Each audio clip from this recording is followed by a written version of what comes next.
वक्रतुंड महाकाय सूर्यकोटि समप्रभा निर्विघ्नं कुरु मे देवा सर्वकार्येषु सर्वदा। स्वागत है आप सभी का मेरे YouTube चैनल पर।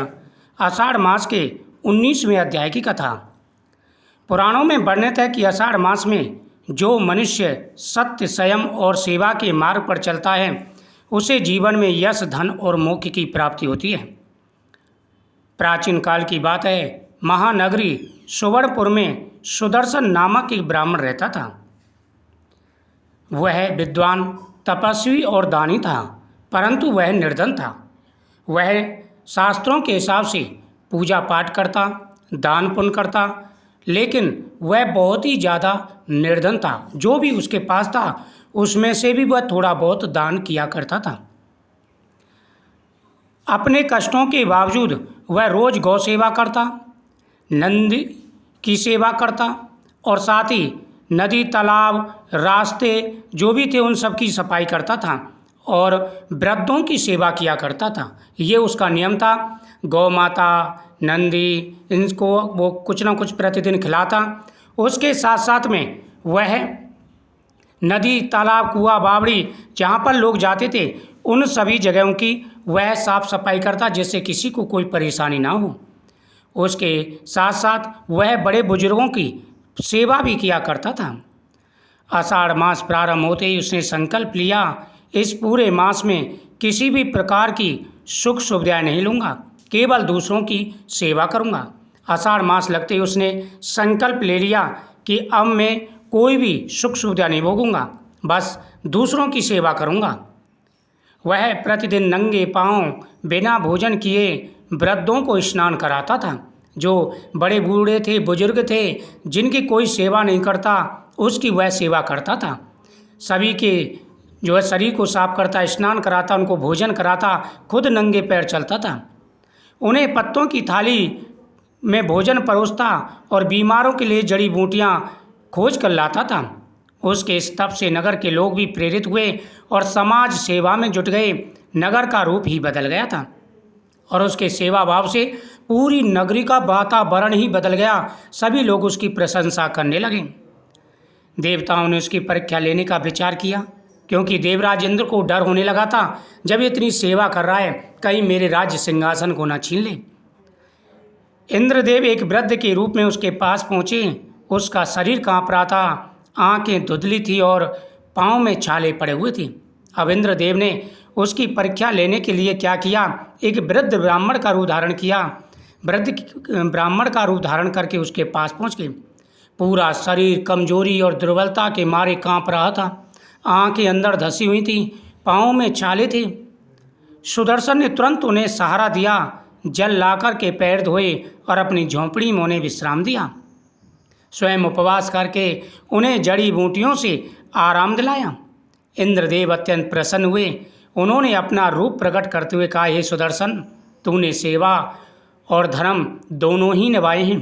तेरे इस आषाढ़ मास के व्रत और सेवा से सारे नगर को पुण्य मिला है। जो चाहो वह मुझसे वरदान मांग लो। सुदर्शन ने हाथ जोड़कर विनम्रता से कहा, भगवान, मुझे कुछ नहीं चाहिए, बस मेरे नगर में कोई भूखा ना सोए, कोई दुखी ना रहे। देवताओं ने आशीर्वाद दिया, तू स्वयं श्री हरि के धाम को प्राप्त होगा और यह नगर सुधर्मपुरी कहलाएगी, जहाँ सेवा ही सबसे बड़ा धर्म है।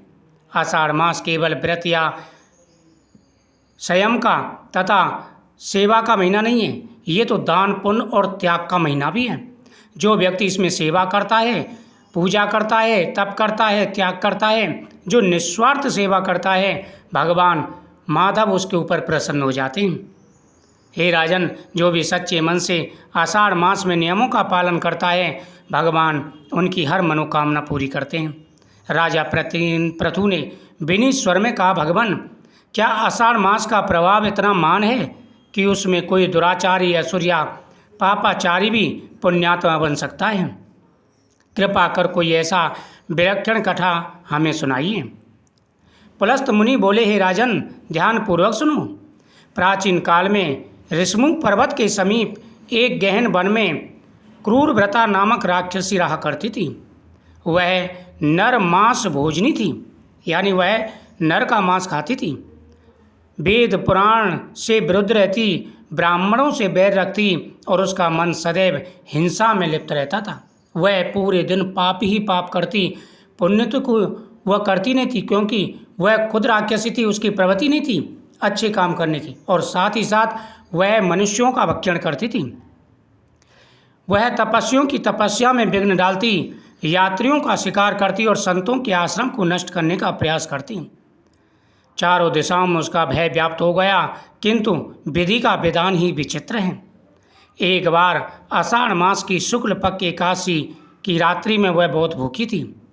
उसे कोई शिकार नहीं मिला। वह पूरा दिन बिना भोजन और हिंसा के व्यतीत कर बैठी। उस दिन आकाश में मेघ थे। वह भटकती भटकती के आश्रम के समीप जा पहुंची। अब आषाढ़ मास की एकादशी थी।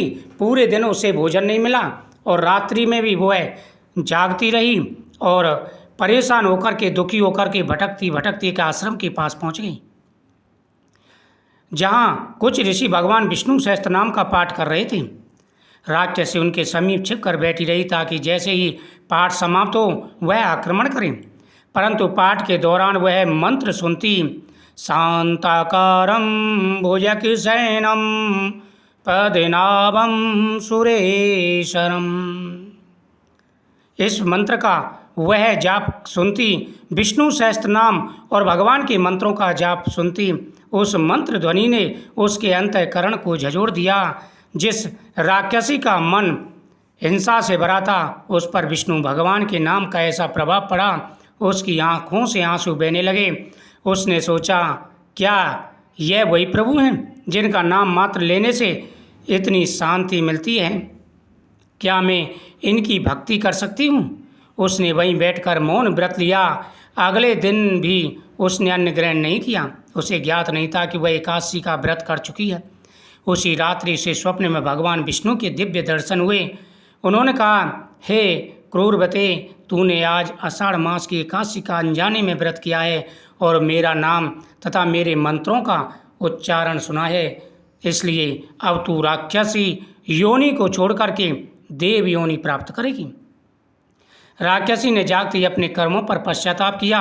उसने सभी तपस्वियों से क्षमा मांगी और उनकी सेवा में जीवन बिताने का संकल्प किया। कालांतर में वह क्रूरता, जिसे वो अब विष्णु भक्ति के नाम से जानने लगे थे, उसने सारे बुरे कर्म छोड़ दिए और भगवान विष्णु की वह भक्ति में उतर गई, लीन हो गई और अंत में मोक्ष को प्राप्त हुई।